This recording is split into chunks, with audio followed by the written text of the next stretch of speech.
Këtë të njëjtë u zhvillua interpelancë me Ministrin e Infrastrukturës dhe Energjisë Enea Karakaçi, lidhur me realizimin e projekteve infrastrukturore me rëndësi në qarkun e Shkodrës dhe për projektet Milot Balldra dhe Milot Roshen. Gjatë fjalës së tij, deputeti i Partisë Demokratike së qarkut të Shkodrës, Kliti Hoti, i drejtoi disa pyetje Karakaçit në lidhje me projektet të cilat sipas tij prej vitesh premtohen e vazhdojnë të mos përfundojnë. Hoti kërkoi ministrit Karakaçi informacion se kur përfundojnë këto 4 projekte, teksa theksoi se nëse procedura ishte në fazën përmbyllëse në prill, pse ende s'ka një fitues. Sa është kosti real e këtij projektit, sa është rritur në krahasim me projektin fillestar dhe kush do të mbajë përgjegjësi për këtë diferencë. Sepse në fund po flasim për parat e shqiptarëve. Tash do më nala te ura Paçallekut, sepse kam për zemër, sepse këtu nuk du me përdor shifrat e opozicës, po du me përdor shifrat e institucioneve tuaja. Duman dy sot dhana që janë interesante, që janë të arëshës, që Nyja Paçallekut kaloi 24.500 automjete në ditë. Gjatë sezonit turistik janë 38.000 automjete në ditë. Ndërkohë ura ekzistuese është projektuar për një realitet tjetër për Shkodrën e viteve 70 me 12.000 automjete në ditë. Kjo do të thotë se po kërkojmë kësaj ure të përballojë 2 fishin dhe në disa raste edhe 3 fishin. Nëse të gjithë e dimë, prej vitesh Paçalleku është pika më problematike e trafikut në veri të Shkodrës, në veri të Shqipërisë, pa në Shkodër, në hyrje të Shkodrës, pse është do kaq shumë kohë për të ardhur deri këtu? Pse Shkodra gjithmonë pritje?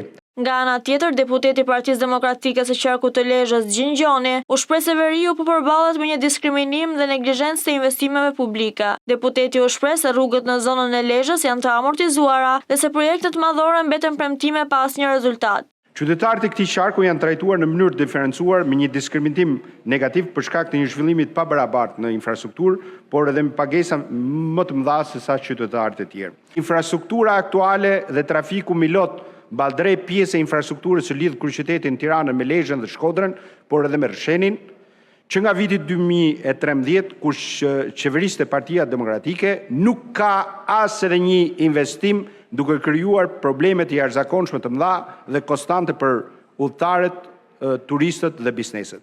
Ky segment konsiderohet si një nyje problematike në Shqipëri, sidomos gjatë vikendeve dhe sezonit të verës. Pyetja për gjithë përdoruesit e kësaj infrastrukture që shtrohet, cilat janë problemet kryesore dhe si ndahen ato. Trafik torturues dhe pritje me orë të tëra. Për shkak të infrastrukturës ekzistuese, rrugët aktuale janë të ngushta dhe ka fluks të lartë automjetesh, duke krijuar radhë kilometrike. Ndërkohë ministri Karakaçi u shpreh se rruga e hyrjes së Shkodrës do të jetë e përfunduar brenda 23 qershorit. Një tjetër projekt i rëndësishëm që do të përfundojë në dhjetor 2026 është ura e Bashallëkut. Sa për Milot Balldrenin, Karakaçi tha se ka një vonesë 2 javore pasi është në fazën përmbyllëse të koncesionimit. Që referova do përfundoj brenda afatit. Pra afati i kontratës është në data 23 qershor dhe patjetër brenda datës 23 qershor do jetë i përfunduar. Pavarësisht faktit që, siç e thash, është që tani i tërësisht i aksesueshëm dhe që tani plotësisht i shtruar në të dyja segmentet dhe kursit e secilës anë. Punimet tashmë janë duke ecur në mënyrë të kënaqshme dhe deklarimi është që brenda muajit nëntor ose dhjetor të vitit 2026 dhe ura e dytë e Paçallekut është e përfunduar. Siç e thash, patjetër që ka patur vonesa që nuk lidhen po lidhen me shkaqe objektive, pasi lumi ka qenë në nivel të lartë dhe është e pamundur për të punuar në atë segment. Me datë 28 prill, në përurimin e rrugë e hapjes së kursive të reja të Tiranë-Durrës, unë bashkë me kryeministin i kam deklaruar që projekti Milot Ballddrej duhet shpallet fituesi brenda 2-3 javësh. Sepse kisha një pritshmëri që duhet të kishte dalë fituesi brenda datës 20 maj. Nuk ka dalë akoma, kërkoj shumë ndjes për 2 javë të humbura, pasi vetë ndjeja të 2 javë në përgjegjësinë time maksimale. Interpelanca në kuvend për projektet infrastrukturore në veri u shoqërua me akuza për vonesa dhe neglizhencë nga opozita, ndërsa ministri i infrastrukturës dhe energjetikës raportoi mbi afatet e përfundimit dhe ecurinë e projekteve kryesore si Milot Balldra dhe Milot Roshen.